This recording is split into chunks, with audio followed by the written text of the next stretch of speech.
Крымско-татарская вышивка – это загадка, роскошь. Это вообще целая жизнь в маленьком орнаменте.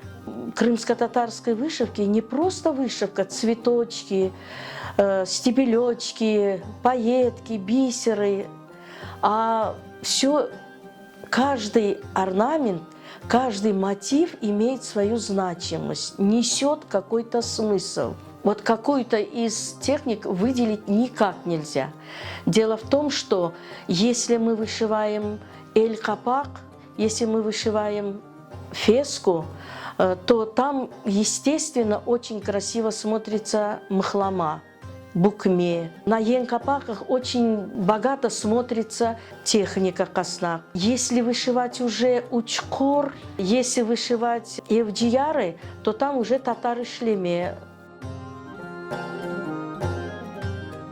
Татары-шлеме только у крымских татар, больше ни у каких народностей этой вышивки нет. Этой вышивкой занималась землячка моей мамы, Зулейха ханум Бекирова. Она была уроженка села Молалар Джанкойского района. И вот моя мама, видимо, у ее мамы любовь, я считаю, оттуда вот это вот все пошло.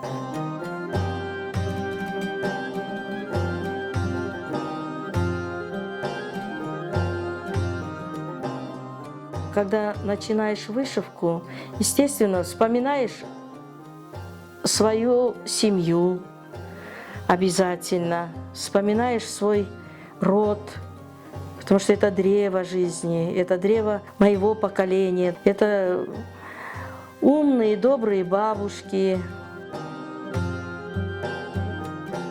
Мама очень искусно шила и вышивала.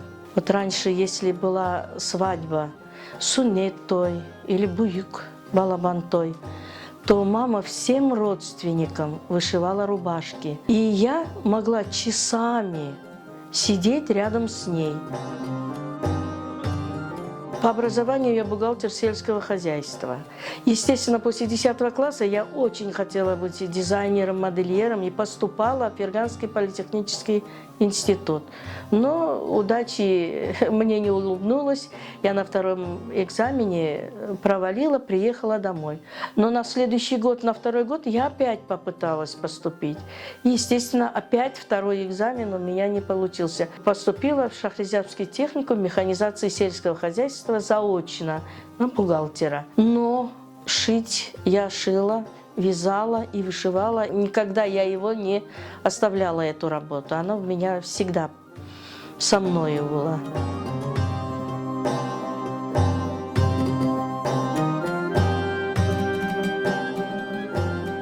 Уникальность ее в том, что вот насколько уникален наш крымско-татарский язык, шевелер. По регионам отличаются наши языки, также отличались наши вышивки в Бахчисарайском регионе. Там были в основном золотошвейные вышивки, с золотом, с серебром вышитые.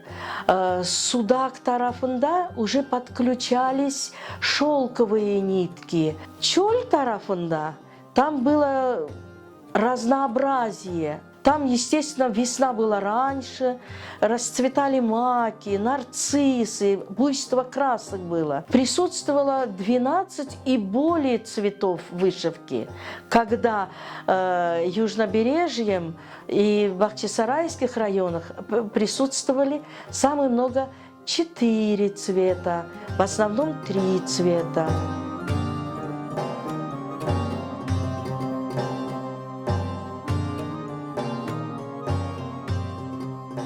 Прежде чем начать работу, вот как у учителей, у нас есть тема, затем идет цель. Вот, допустим, нужно вышить учкур для мальчика. Я вначале узнаю, что это за мальчик, какой он, импульсивный, спокойный. И начинаю вышивать, подбираю, естественно, узор. А для учкура выбирается узор древа жизни. А древо жизни состоит из 3 частей.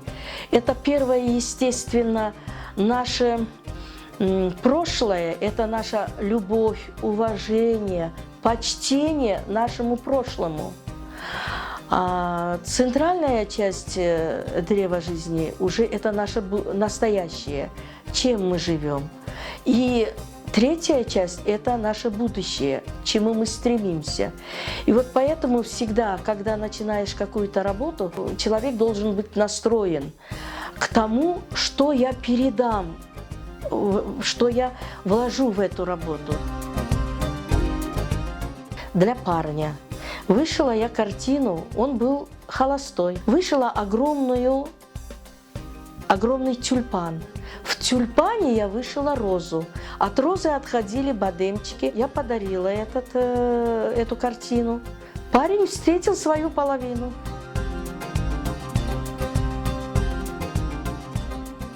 Наша крымско-татарская вышивка, вот именно старинные работы, они очень спокойные, там нет лишнего, там нет кричащего, ни цвета, ни узора такого. Там все в спокойных и уравновешенных тонах. Сейчас, допустим, если я шью одежду для сценических целей, театральная одежда, то им нужно, чтобы со сцены их было видно, чтобы блестели. Хотя старые наши вышивки, старинные вышивки, там роскоши даже больше, пусть даже оно и не блестит.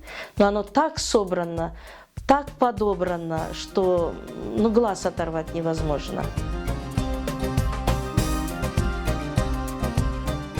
Сейчас, во-первых, не тот велюр, бархат.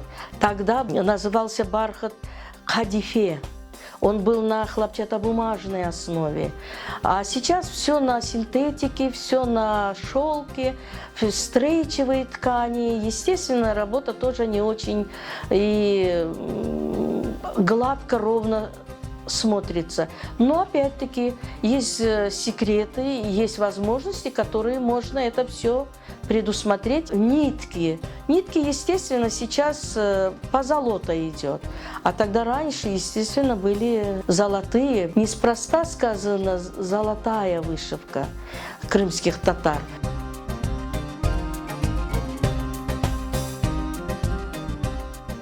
Если девушка вышивает ручной вышивкой, у нее вырабатывается такой навык, как терпение, сабр.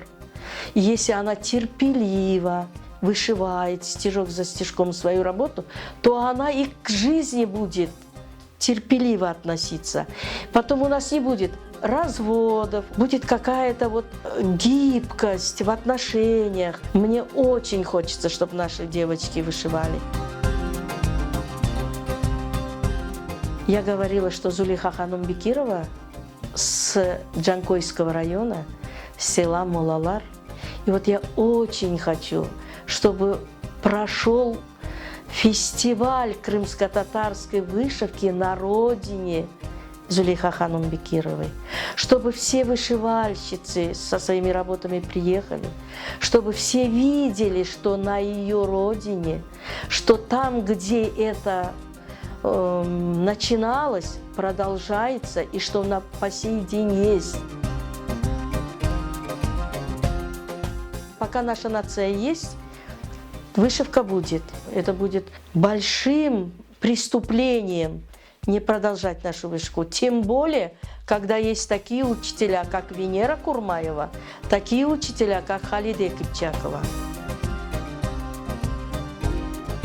Как сказал великий просветитель Исмаил Гаспринский, надо начинать с того, чем ты можешь помочь народу своему, с того, что ты можешь сделать. И вот я очень рада и горжусь тем, что я хоть своей маленькой вышивкой, своим ивдияром пополню коллекцию своей крымско-татарской нации вышивкой. Вот я маленькую такую капельку, свою частицу своего труда вложу в свой трудолюбивый, терпеливый народ.